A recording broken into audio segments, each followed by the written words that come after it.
From In Wheel Time, this is the Car Review of the Week, an in-depth look into the latest rides by the award-winning experts at In Wheel Time. Here's Mike Mars. Time now for this hour's car review. Mr. Mars is driving the all-new Jeep Gladiator.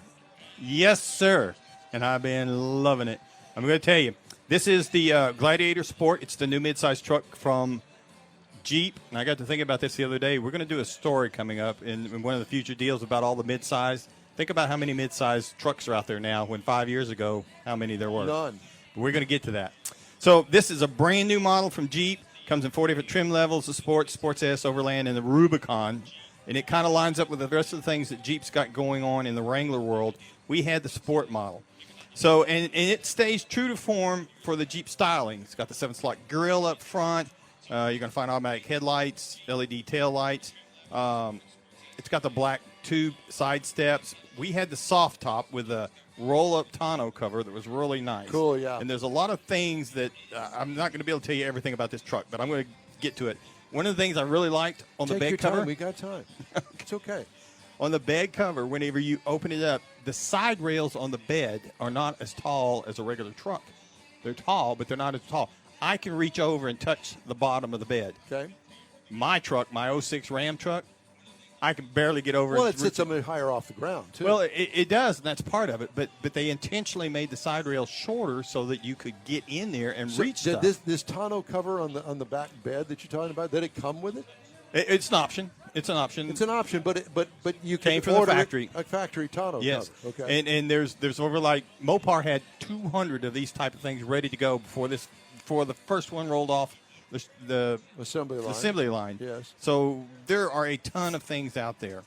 The other thing that was really cool on the bed portion of it, the tailgate's got 3 different positions. You can use the cables and stuff. You can drop it down all the way, or you can drop it down partially down. And there's some recessed areas on the side rails on the inside that you can take the 2x4, set it in there so that if you got a 6-foot deal, a 6-foot table like we bring to here, you can lay it in there and toss the 2x4s with the tailgate down at an angle, and you can lay it flat all the way in there. That's a smart idea. I mean, Is it a split tailgate? Nope. It's just, it uses the hinges to where it only drops down to like a 45. Okay. But that gives you that 6-foot length for the bed if you put the 2x4s in there and you want something flat. We put this 6-foot table in there, and we just put it in there at an angle. But, I see. So the 2x4s bring it up to the level that it gives you the 6 foot. I got it. So the functionality type of things that they've built into this, it just read the manual. Yes. And I had the great thing about taking it down to the beach, all these Jeep people that have been looking for this, they've been waiting to see one. They were telling me things like the 2x4. That's where I got that. I knew the tailgate would adjust, but I didn't realize about what you could do. And oh yeah, they started telling me all these things. It was amazing the amount of things that are on this thing. Well, it talks about the anticipation of the Jeep community for the Gladiator. As they are really researching everything that the truck can do. I kid you not. I literally had at least 3 guys. I had the radio on, cruising down the beach, looking and seeing, I had 3 guys. I could see them in the rearview mirror running to chase me down to get me to stop so they could look at it. It was really cool. You were the rock star. I was the rock star. Except you were actually driving around on the beach hoping women would be running to chase you down. Guess what? That ain't happening. No, that did not happen. Grandpa. Yeah, I don't have. I'd have to have a handful of $100 bills. And anyway, so getting to the inside of this thing. So the sport model that we had, $100 bills, but nobody will take them from him. He had to say that, didn't he? So we had the cloth seating surfaces on it, and the front seats are heated. And again, the cabin space for the Gladiator is basically the same as the JK and the JL. The doors will come off, the windshield will fold down. We had the soft top that would pull back, or you could take it off completely. It's all that functionally is there, but because of the cab for the Gladiator for the pickup piece, where the rear seats are, those it's a 60/40.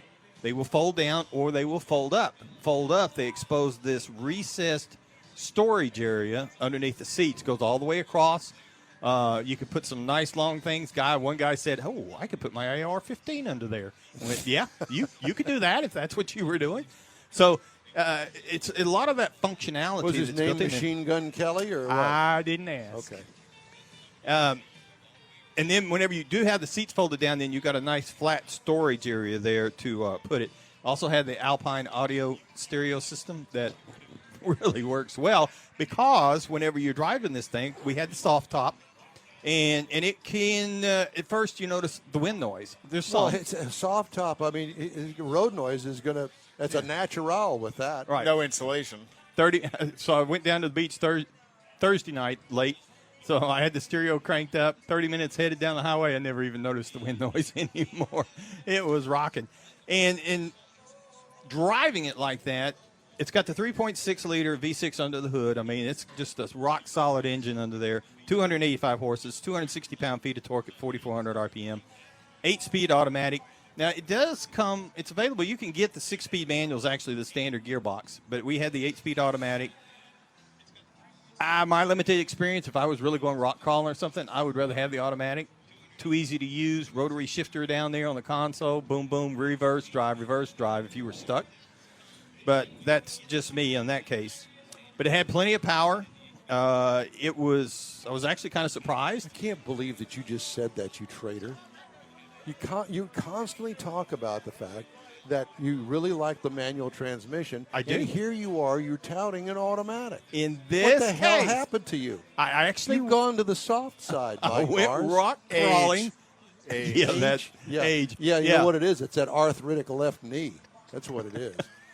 So I went rock crawling, if you'll recall, a couple of years ago with Jeep in Arizona, and I learned the value of that automatic. Oh, but God. it's another story He's for another giving time. in. You So- can tell he's married. He's giving in. He's getting a lot of practice at that. So with the You automatic, tell he's not giving in very much, does he? Hell no.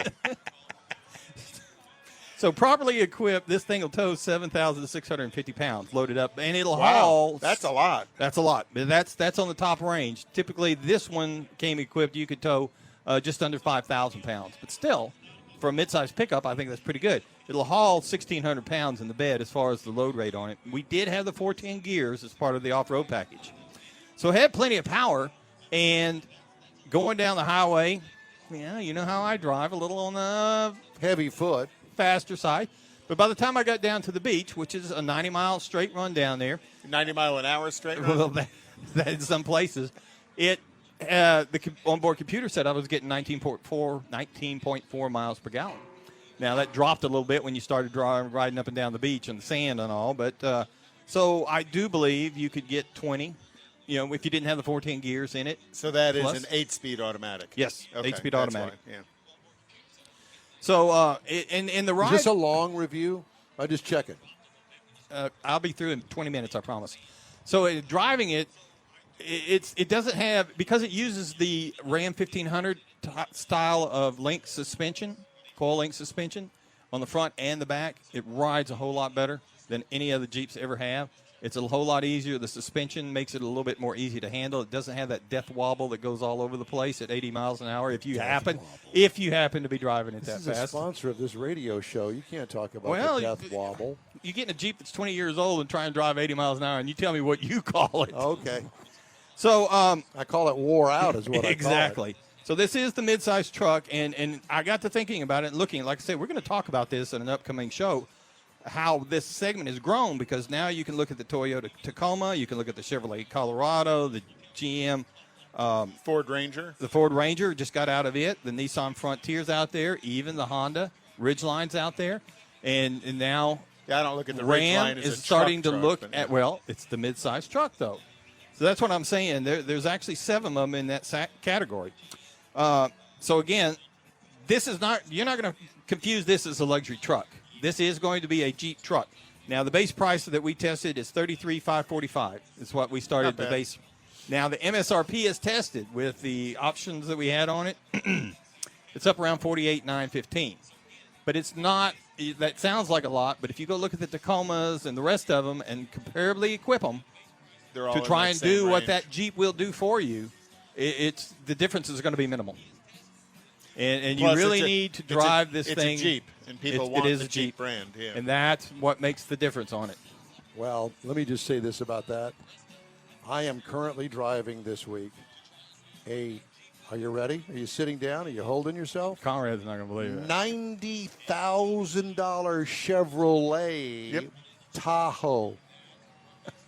90. And if it was a Suburban, you could touch 100,000. See and hear other weekly reviews from the award-winning experts at In Wheel Time.